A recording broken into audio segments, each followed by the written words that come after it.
Alright guys, this is John with Louisiana Tractor Works and Projects.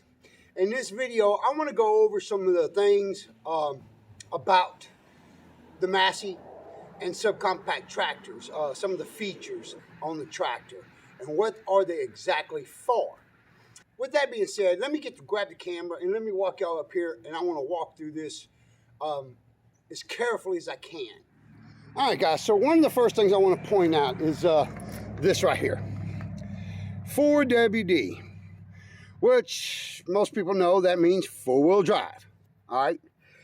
But I want to, in a subcompact tractor, unlike a bigger tractor, thus the TYM, I want you to stop thinking about four-wheel drive, and I want you to think more, especially with the Massey. I'm not sure about other tractors, but especially with the Massey's front end, I want you to think of it more as front wheel assist, not four-wheel drive. All right. So when you engage, one of the things a lot of people I see on the internet they're talking about is that they keep their tractor in four-wheel drive all the time. And that's great if you're on very, very loose ground, you know, like this, or dirt, soft ground. But if you get onto asphalt, concrete, some really hard surfaces, that's going to be a problem for you. And what happens is that because we're humans and we're creatures of habit, we get in the habit of doing something and we don't even think about it, we just do it. You leave it in four-wheel drive, you forget it's in four-wheel drive.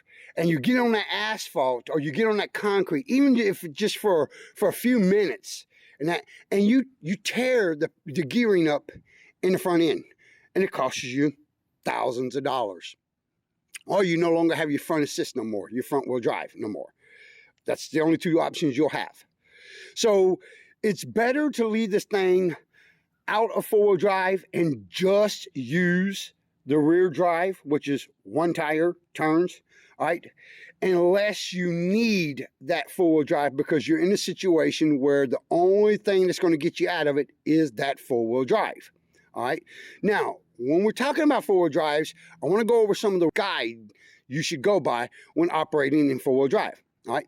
So when you are in four-wheel drive and you have a massive load on that front end, you want to minimize the steering as much as possible on this tractor. All right.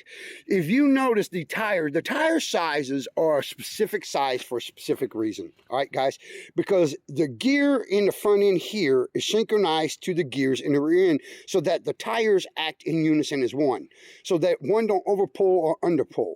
So they work together. So, and they do have some room for slippage and that in there, and you want that some room, and that's why it's okay on loose soil, loose ground, grass, wet dirt, stuff like that to operate it with no problem. But when you get to asphalt or concrete or hard packed ground, there's not enough difference between the two to make it up, and the sequencing in between these are not exactly perfect. You would talk about a much different machine and a much different sticker price for that. All right, so with that being said, that's where it happens that things go south on you and you tear up the gearing in the front end of the axle because it's the smaller gearing. You're not going to tear up the bigger gearing, you're going to tear up the little gearing because it's much, much smaller.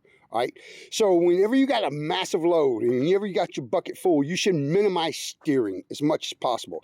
If you do have to turn, make big, wide turns, not sharp, where you're turning right on the dime kind of turns. You don't want to do that. You want to make big, long, sweeping turns, all right, to minimize the torque. Because whenever you turn that wheel sharp, even without a load and it's in four-wheel drive, you're putting undue stress on the gearing system in that chunk of that front end, that front axle, all right? So imagine now with 800 pounds or 600 pounds in the bucket, and it turned tight, the load pushing down, the resistance against the tires, and the resistance of it turning. It will eat it up quick. So you want to try to keep in nice, long, sweeping turns, okay? Now, the second thing I want to talk about is the Diff Lock. Differential lock. Okay, so even when it says four-wheel drive, and you're locking into four-wheel drive, it's still not in four-wheel drive. Okay, so what you have is you'll have one rear tire turning and both front tires turning. That's 3, not 4. The only way to get actual four-wheel drive is to click in the diff lock. Then that locks in both rear tires and both front tires when it's in four-wheel drive. Then all 4 tires are pulling. But even if it's not in four-wheel drive, even if you're out of four-wheel drive, diff lock is much like four-wheel drive. You should only use it when you absolutely need it to get out of the bind you're in. Okay, so I'll give you what I'm talking about. So you're digging in, you're trying to get into a pile with your bucket, all right? And the one tire is just turning because the soil's loose underneath you. It's just a turning, it's not going nowhere.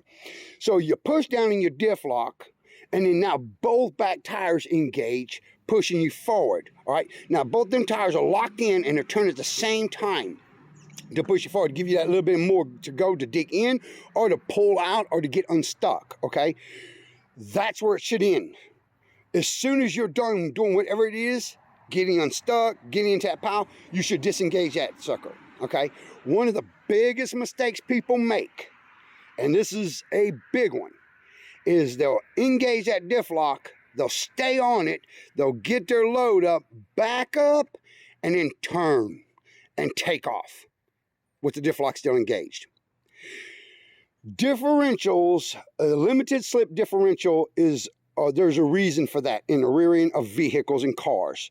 Okay, what it is whenever you're making a turn, you're making a radius. And if you got 2 tires and you're turning, as you can see, my outside finger is going to swing. It's going to cover more area than the inside. So the rotation of the outside tires, it's actually going to rotate more rotations than the inside tire. It's going to turn fewer rotations. That slack between the two has got to go somewhere. And if you got the diff locked in when you cut that wheel and you start to take off and you force it to go, well, you usually hear a pop or a bang or a click or something like that, and bye-bye differential lock. It's gone. You just blew it out. All right, so that is how most people blow the diff lock out of their rear ends. The differential lock is made for that. It's designed for that tractor to do one thing: go straight forward and straight back. Nothing else. Not turning, nothing. Straight forward, straight back. That is it. You should never ever turn your wheel and try to make a curve or a turn with the differential lock engaged. You will blow out your diff lock in your rear end, and it's going to cost you thousands of dollars. All right, so these are the rules that actually, to be honest, I don't even know if they're in the book, but they should be if they're not. I don't remember because it's been 3 years now since I read my book, so I would have to actually go back and look. But these are the things I'm telling you because this works on any tractor, okay? So this is the things you need to know, but it's especially important for these subcompact tractors because everything in them are much, much smaller. All your gears are much smaller, your pinion's much smaller, the chunks, the whole system is much smaller, but yet you got a 22 or 25 horse engine in there. And the engine doesn't know that the rest of it out here is much, much smaller. So it's going to apply force as it's directed to by that pedal. All right, so, and that's something else I want to talk about is hydrostat versus shuttle shift, okay? So the TYM is a shuttle shift, meaning it's a geared transmission, all right? So you have gears on it. You must put it into a gear. You have gears, you have range, and then you have forward and reverse. Okay, and I'll explain that a little bit more here in a second.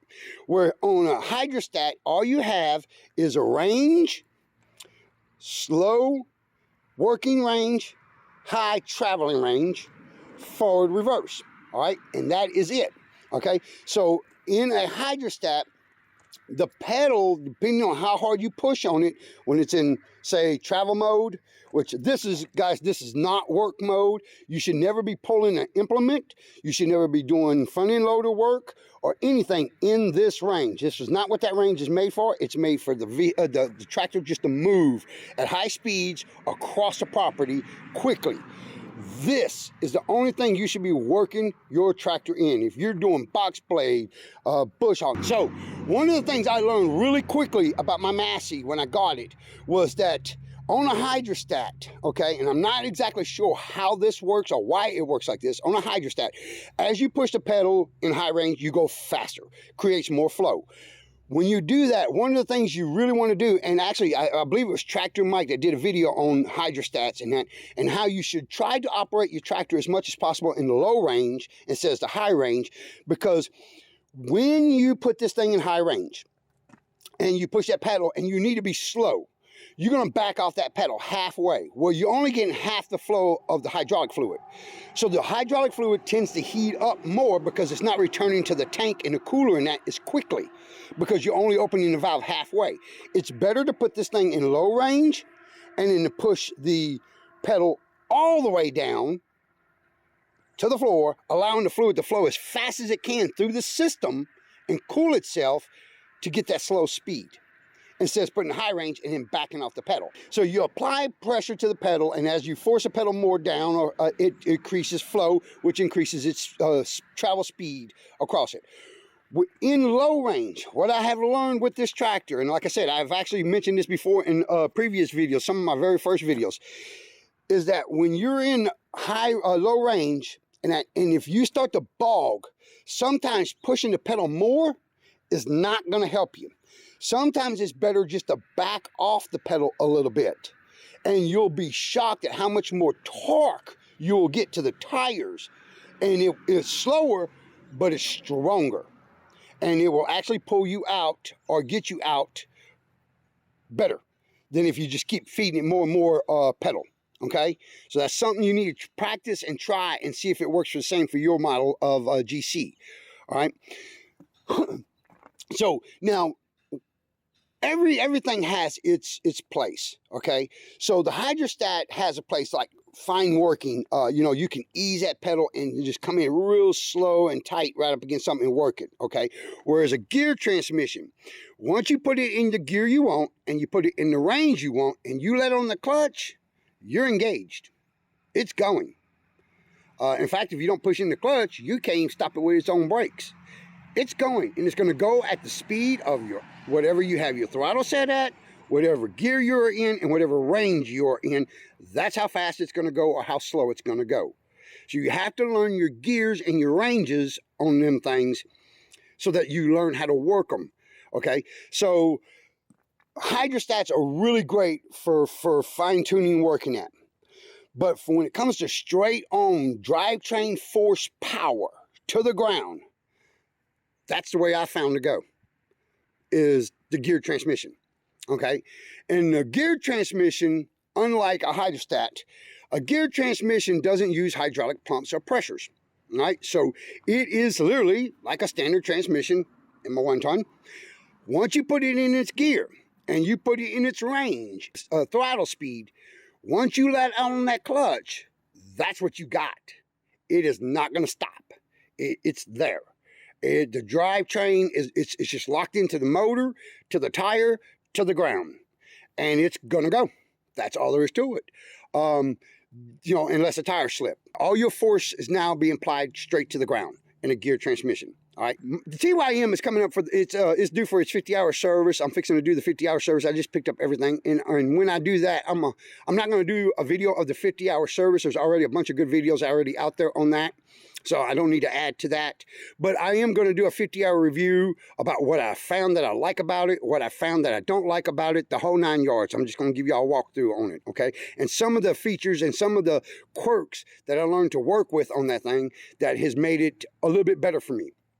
All right, but that's going to be in a different video. But anyway, back to what I was saying. So that is the difference between a drivetrain. Okay, so if I'm going up and down a high, steep grade constantly, all right, The hydrostat will do it. When we bought this to build ponds, the reason I wanted a gear transmission, and I didn't talk to my dealer about this, all right, is because you're digging into a hole, into a ground.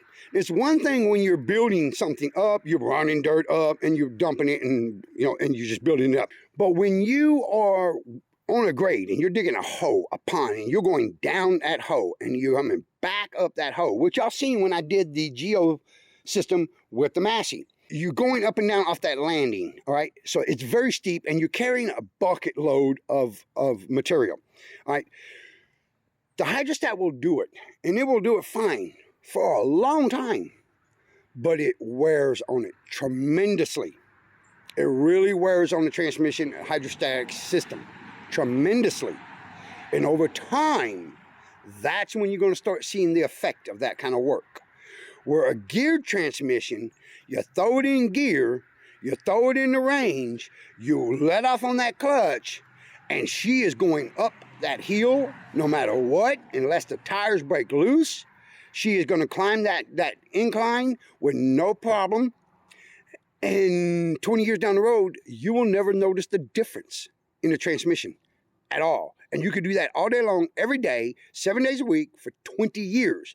You're never going to feel the slightest bit of change in that drivetrain power. Not at all. Hydrostat, I don't see it making no 20 years, 7 days a week, every day, all day long, doing something like that. Just don't see it. Could, some may, not saying they won't, but even if they do make it for 20 years, you bet your butt you're going to feel a drastic difference in the drivetrain power on them inclines, climbing up or climbing down. And that's the difference between the two.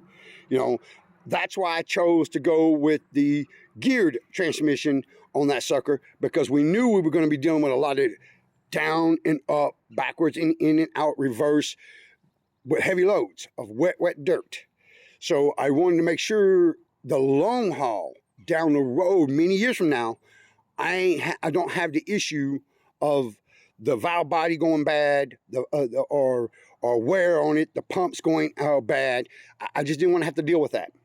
So, and that's what I like about the drivetrain, the shuttle shift. Now, a shuttle shift is, other than the standard, it's a little bit different in the fact that once you are in your gear, which is 1 through 4, and you're in your range, which is low, neutral, medium, and high, so you have your ranges, and here's a little table chart, speed chart, to tell you what, if you're doing what gear and what range is best found to do that in.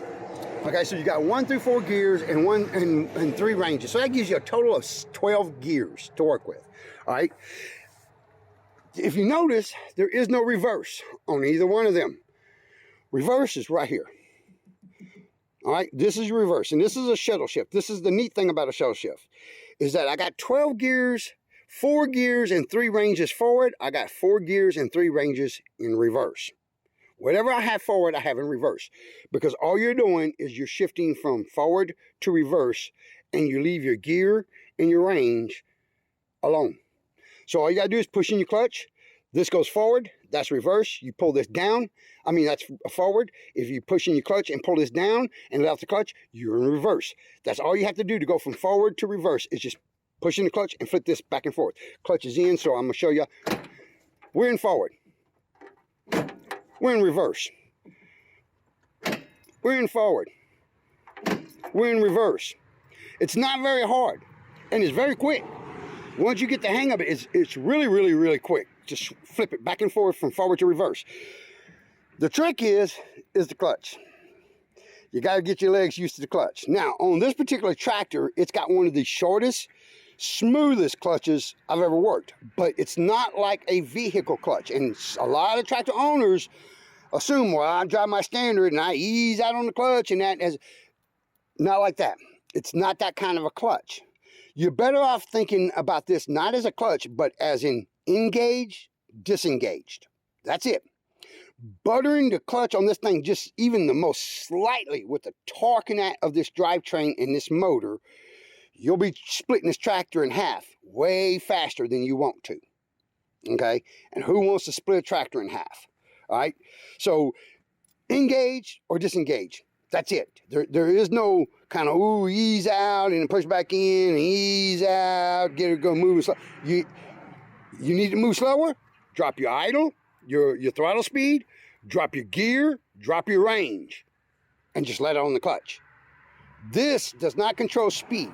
This only engages and disengages that transmission, that drivetrain. That's it. That's all it's there for.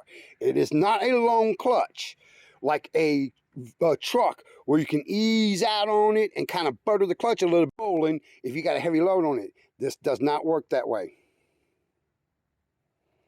All right, guys?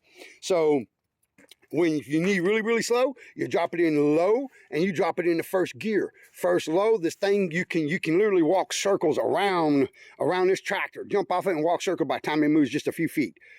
It's not fast at all. I'm not even joking. But you can't stop it. And that's the trick. You can't stop it. If you got enough balance weight to the tires and tires are grabbing traction, it will pull anything down or out or whatever. You cannot stop it. All right. So it's just a matter of learning what gear and what range do you need to do the work you're doing and set your throttle accordingly to that. Okay. So that is the difference between a shuttle shift and a hydrostat.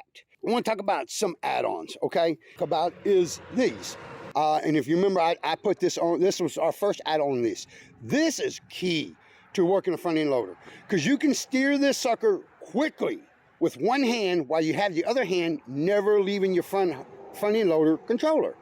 And by never leaving it, you can quickly make adjustments on your front end loader to do what you need while you're steering and operating and driving this thing. These are just a must-have. If you got a tractor, you got to get you one of these. And you will not realize how handy they are until you put one on. And then I guarantee you, once you get used to it, you will never go back without one. I got one for the TYM as well. All right. So the next thing I wanted to talk about is this thumb.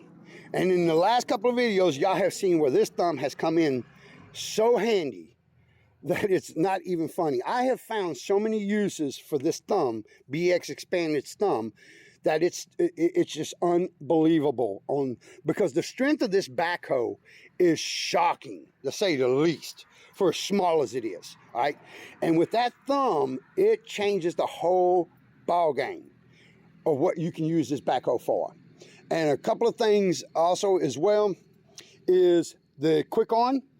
Man, I've done swapped this bucket out with the trenching bucket and on the other job that we just got off of with the trenching bucket, and as well as the root ripper, going from root ripper to trenching bucket, or from the trenching bucket to the root ripper, or vice versa back to the 12-inch bucket. Love the quick on. You know, BX is quick on for this thing. It, in my mind, after having it and been using it and that, it's a must have. All right. So, yeah, let's go on. So root ripper, trenching bucket, absolutely love them. Love them. All right. Tooth bar. I got this one off because we were spreading some sandy loam. It's a sand clay mix that packs really well and drains, pushes off water. So I needed to slick it really slick, and I mean get it down slick. And you can use the butt of these buckets, but I'm not going to lift it up now. But if you lift up your bucket, you're going to know there's going to be some reinforcement plates welded underneath there and on the corners. You know, that don't slick it down very well. All right, it just don't, because with the welds and the plate and that, you got about a 1/4 inch gap. It don't slick it down. This edge slicks it down. So when I set that edge like this in a slight angle and back drag, it's slick. All right, I can see its grade beautifully. All right, so the tooth bar though for digging, oh my God, changes what this machine can do for its size. The amount it can dig, the force it can apply to the ground, and how much it can dig up. So the BX tooth bar is a must-have in my mind. All right. Now, something else I wanted to show y'all. So I don't know if any of y'all had the same issue, but these little pins right here that came from the factory, I kept losing. Okay, and it would pull the deals out, something would grab a hold to them, snag them out. Next thing I know, my leg is hanging and pins missing. So I went to Tractor Supply, and these are, I believe, 5/16 was the biggest I could find that would fit in here. The next size they had was too big, and it's not that they probably don't have a better size, it's just that's all they had in stock. And I bought these. And these have been on now a little over a year, maybe 2. And I haven't had one come loose yet. And it's because once you sip it through, as you can see, you clip it over it and it's got it. Love these things. Now there is a little rattle because they are a little bit too small. They're not as big as the other pins, but they don't come out and they're there. And I haven't lost one yet. So I like that a lot. All right, on the TYM. So, of course, without being said, you know, the grapple is one of the best add-ons I've put on this tractor. But to be honest, these forks I use, and that's why they're on there now, I use more than anything on this tractor. The forks have changed my whole use of this tractor for 90% of its work now. You know, I can lift stuff up onto the bed of my 1-ton and throw my gang boxes full of equipment on there with no sweat by myself. And I don't have to have the boys here to help me load the gang boxes no more. Absolutely love having the pallet forks on the TYM. All right, and big game changer, especially for this size tractor. And look, man, I'm just trying to give some of the new guys that don't know the difference, you know, what these functions are for and how to properly use them and when to properly use them. So, and I've seen a lot of posts on Facebook and that about people tearing gears up, tearing this up, breaking the diff locks in their the rear ends. And, you know, and if you break it out of force because you don't know exactly how to apply it, Massey don't have to warranty it. That's on you. You have to foot that bill. So don't always count just because, oh, well, it's only 7 months old or it's only 2 years old, I still got warranty. Don't count on them warrantying it because they don't have to by law, all right? So you broke it, you pay for it, yeah? So that's a going golden rule in retail. You break it, you pay for it, yeah? So learn more about operating it and what the different functions are and when to apply them. And that is going to help, one, save you a ton of money down the road, a lot of headache, and keep your equipment running. And when you do need it, that function will be there for you. So this is John with Louisiana Tractor Works and Projects, and we will see y'all on the next one, and God bless y'all.